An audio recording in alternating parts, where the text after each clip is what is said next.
नमस्कार, मैं हूं राज और आप देख रहे हैं pure politics. Bharatiya Janata party ने महाराष्ट्र के निकाय चुनावों में, वहां के म्युनिसिपल चुनावों में इस तरह की जबरदस्त जीत हासिल की है कि पूरा देश इस बात को देख करके आश्चर्यचकित है कि वो भारतीय जनता पार्टी जो 2024 के चुनावों में 2040 पे आके रुक गई थी लोकसभा में, उसने कितनी जल्दी वापसी की है। आप याद कीजिए 2024 के लोकसभा चुनाव में जब भारतीय जनता पार्टी पूर्ण बहुमत नहीं पा सकी थी, तो जो विपक्ष भारत का था, जिसमें राहुल गांधी सबसे आगे थे, उन्होंने कैसे मजाक उड़ाया था और यह कहा था कि यह नरेंद्र मोदी के पतन की शुरुआत है। लेकिन कैसे चीजें बदली हैं, अब आप ये देखिए।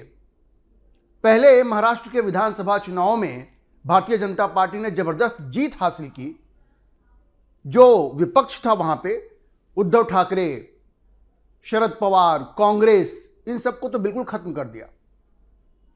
शिंदे के साथ मिलकर के भारतीय जनता पार्टी को जबरदस्त बहुमत मिला वहां पे।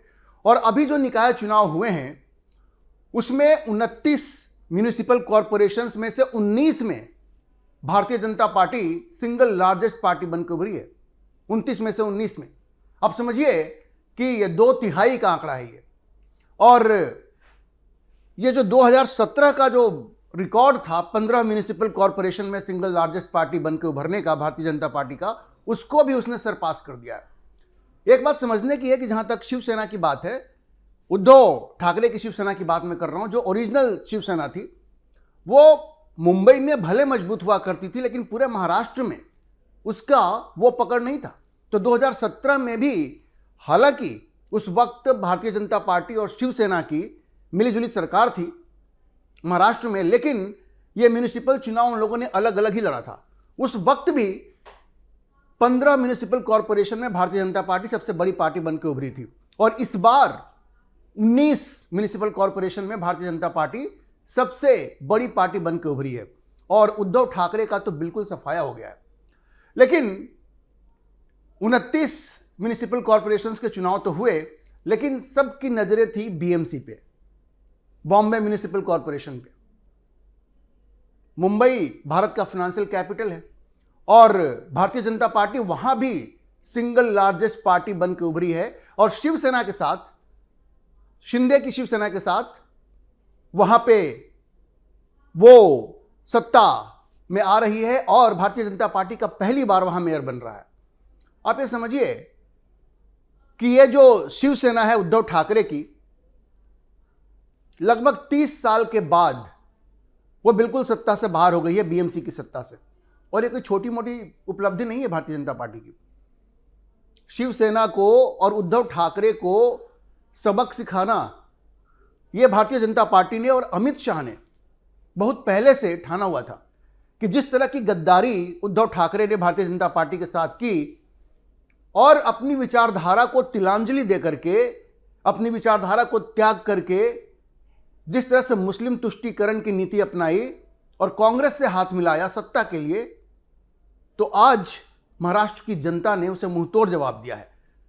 पहले विधानसभा के चुनाव में धक्के मारकर उद्धव ठाकरे की शिवसेना को उनकी औकात बताई और अब बीएमसी से भी शिवसेना को बेरहमी के साथ बाहर कर दिया है। अब देखिए 227 सदस्यों वाली बीएमसी में भारतीय जनता पार्टी और शिंदे की शिवसेना को साधारण बहुमत मिल चुका है और बीजेपी का मेयर होगा, क्योंकि वो सबसे बड़ी पार्टी है। ये जो पूरी प्लानिंग है 30 साल के बाद शिवसेना को, उद्धव ठाकरे की शिवसेना को उखाड़ फेंकना बीएमसी से, इसकी पूरी प्लानिंग किसने की? इसकी पूरी प्लानिंग की देवेंद्र फडणवीस ने। वैसे ये माइंड जो था, ये जो पूरा चक्रव्यूह है, वैसे तो अमित शाह ने रचा। मैं उस पर बाद में आऊंगा कि कैसे अमित शाह ने उद्धव ठाकरे को उनके विश्वासघात के लिए जबरदस्त तमाचा लगाया है। लेकिन ये जो बीएमसी का चुनाव हुआ, इसकी सारी तैयारी और सारी रणनीति देवेंद्र फडणवीस ने बनाया। जी, अमित शाह का यह कहना था कि 100% बीजेपी, ये उनका लक्ष्य था महाराष्ट्र में, 100% बीजेपी। केंद्र में भारतीय जनता पार्टी की सरकार है, महाराष्ट्र में भारतीय जनता पार्टी की सरकार है। अब ज़्यादातर म्युनिसिपल कॉरपोरेशंस में ही बीजेपी है और भारत की सबसे बड़ी जो म्युनिसिपल कॉरपोरेशन है बीएमसी, वहां भी अब भारतीय जनता पार्टी है। तो आप ये समझिए कि अमित शाह का बदला पूरा हुआ है और देवेंद्र फडणवीस इसके माध्यम बने हैं। और जैसा मैंने आपको कहा, भारतीय जनता पार्टी की पूरी रणनीति देवेंद्र फडणवीस ने बनाई है और ये जो जबरदस्त जीत भारतीय जनता पार्टी की हुई है, उसने देवेंद्र फडणवीस का कद भारतीय जनता पार्टी के अंदर जो सेकंड रंग की लीडरशिप है, या यूं कहें कि पोस्ट मोदी के बाद जो भारतीय जनता पार्टी की लीडरशिप की जो रेस है, उसमें देवेंद्र फडणवीस को बिल्कुल आगे कर दिया है। देवेंद्र फडणवीस अकेले नहीं है, 2-3 लोग हैं जो एक साथ हैं, लेकिन जिस तरह की रणनीति देवेंद्र फडणवीस ने बनाई है, जितनी मेटिकुलसली इसको प्लान किया है, तो अब वो एक मजबूत दावेदार के रूप में उभरे हैं। क्योंकि अब देखिए, इस चुनाव में आमतौर पे क्या होता है कि भारतीय जनता पार्टी जब म्युनिसिपल चुनाव भी लड़ती है उस लेवल का भी, तो केंद्र के स्तर के नेता भी वहां जाके कैंपेन करते हैं। लेकिन फडणवीस ने इस बार कहा कि नहीं, हम अकेले इसको हैंडल करेंगे। इसके पीछे की रणनीति भी थी, मैं भी आपको बताऊंगा। लेकिन देवेंद्र फडणवीस ने बिल्कुल अपने दम पे यह चुनाव लड़ा, पूरी प्लानिंग की, जो भी गठबंधन करना था किया। एकनाथ शिंदे की शिवसेना के साथ गठबंधन किया और एकनाथ शिंदे की शिवसेना को इस बात के लिए राजी भी किया कि वो कम सीटें वहां पे जाकर के लड़ें। ये सारी चीजें करने के बाद जो पूरा इलेक्शन कैंपेन था, उसमें देवेंद्र फडणवीस की अपनी एक झलक थी। वो उन्होंने बिल्कुल अपने चेहरे को आगे किया और मैसेज बहुत क्लियर था कि अगर जीत होती है तो देवेंद्र फडणवीस की होगी, और अगर वो हार जाते तो हार का ठीकरा भी उन्हीं के सर पे फूटता।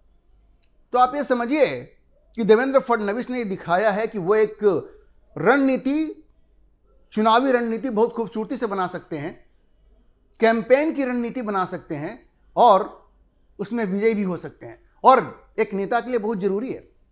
नरेंद्र मोदी ने गुजरात में जिस तरह की मिसाल रखी, जब नरेंद्र मोदी गुजरात के मुख्यमंत्री हुआ करते थे तो वो भी इतनी ही मेटिकुलसली चीजों को प्लान किया करते थे और खुद आगे बढ़ करके लीड लिया करते थे और ये कहते थे कि जीत हमारी होगी और अगर हार भी होती है तो हम उसके लिए जिम्मेवार होंगे, हम हार की जिम्मेवारी भी लेंगे। ये चीज देवेंद्र फडणवीस में भी साफ साफ दिख रही है।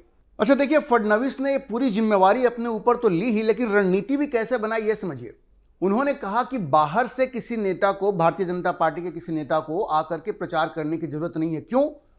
क्योंकि वो इस बात को समझते थे कि बाहरी और भीतरी ये गेम उद्धव ठाकरे, और इस बार तो राज ठाकरे भी उनके साथ थे ना, वो जिस तरह का टॉक्सिक कैंपेन उन्होंने किया, जहरीला कैंपेन किया, महाराष्ट्र से बाहर के लोगों को जिस तरह से अपमानित करने का काम राज ठाकरे ने किया। आपने देखा होगा तमिलनाडु के बारे में और अन्नामलाई के बारे में क्या कहा उन्होंने, उठाओ लुंगी बजाओ पुंगी, वो जो बाल ठाकरे का जो स्लोगन हुआ करता था।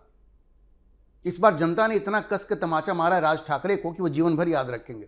खैर, देवेंद्र फडणवीस इस बात को समझते थे कि अगर वो बाहर से केंद्रीय स्तर के नेताओं को कहेंगे कि आप आकर के यहां पे कैंपेन कीजिए, तो राज ठाकरे और उद्धव ठाकरे इसको मुद्दा बना सकते हैं। वो फिर से मराठी अस्मिता की बात कर सकते हैं, मराठी मानुस की बात कर सकते हैं और वो लोगों को पोलराइज करने की कोशिश कर सकते हैं मराठी नन मराठी में।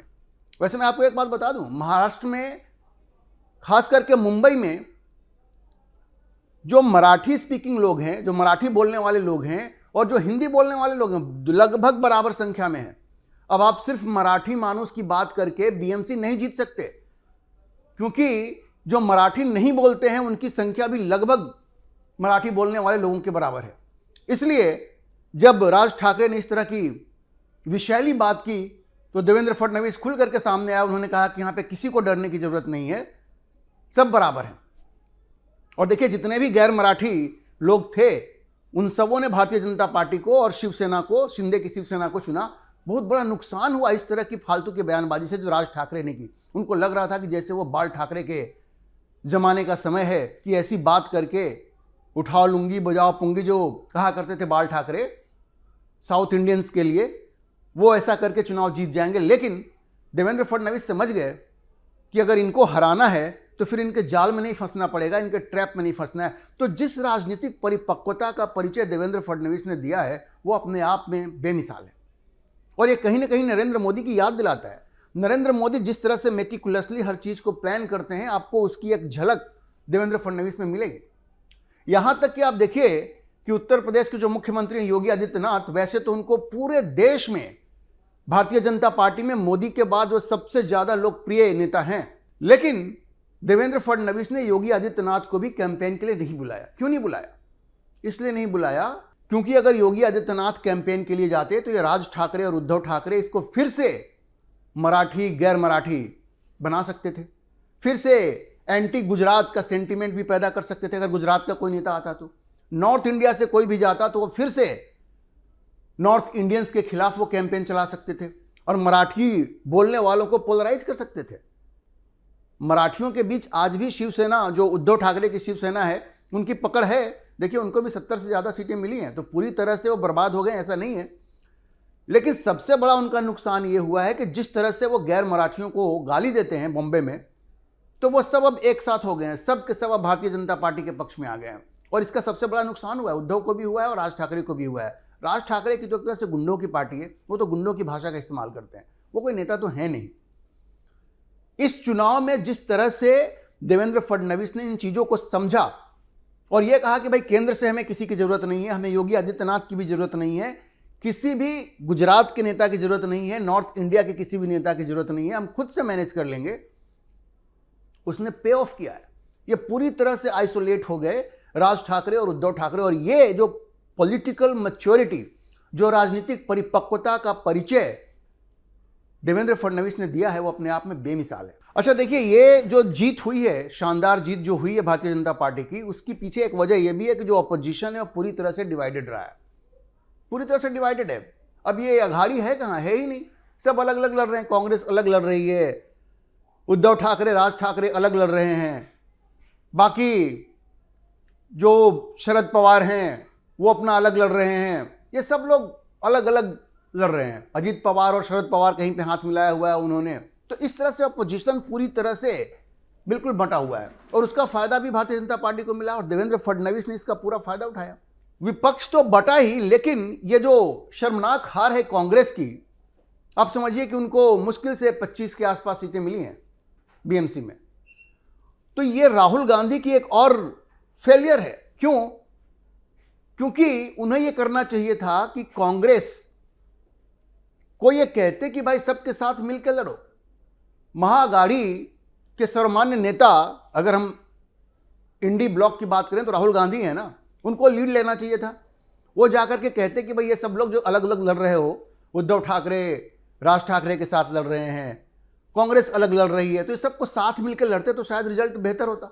तो कोई एक सेंट्रल लीडरशिप तो होती ना जो लोगों को कन्विंस करती। ये काम किसका था? राहुल गांधी का था। वो यहां भी चूक गए।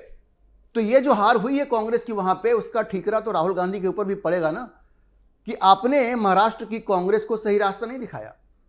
और देखिए, ये जो परिणाम आए हैं, ये अमित शाह का बिल्कुल बेरहम रिवेंज है, बदला है। किसके साथ? उद्धव ठाकरे के साथ। अमित शाह ने पहले यह कह दिया था कि उद्धव ठाकरे ने जो गद्दारी की है भारतीय जनता पार्टी के साथ, उसका परिणाम उनको भुगतना पड़ेगा। और जिस तरह से महाराष्ट्र की विधानसभा से उद्धव ठाकरे का सफाया हुआ है और अब बीएमसी से सफाया हो गया है, और बॉम्बे के बाहर तो उनकी कोई कभी पहले पकड़ थी ही नहीं, तो एक तरह से उद्धव ठाकरे की तो पॉलिटिकल डेथ हो गई है, राजनीतिक मृत्यु हो गई है, वध कर दिया है। अमित शाह ने और देवेंद्र फडणवीस ने उद्धव ठाकरे का राजनीतिक वध कर दिया है। अगर यह कहा जाए तो कोई गलत नहीं होगा, कोई अतिशयोक्ति नहीं होगी। और ये देखिए, उद्धव ठाकरे ने तो अपने बाप के नाम को बदनाम किया है, बाल ठाकरे की लेगेसी को, उनके संस्कार को पूरी तरह से अपमानित किया है। जो बाल ठाकरे हिंदू हृदय सम्राट के रूप में जाने जाते थे, उनका बेटा अब मुस्लिम तुष्टीकरण की बात करता है, हिंदू प्रतीकों की मजाक उड़ाता है, गाय का मजाक उड़ाता है। आप समझ लीजिए, महाराष्ट्र की जनता ने उद्धव ठाकरे को जबरदस्त सजा दी है और जबरदस्त थप्पड़ लगाया है। एक चीज मैं आपको और बता दूं कि इस जीत के बाद देवेंद्र फडणवीस प्रधानमंत्री मोदी के बाद प्रधानमंत्री की रेस में कौन होगा, उसमें बिल्कुल मजबूती से सामने आ गए हैं। 3 लोग इस वक्त हैं प्रधानमंत्री की रेस में।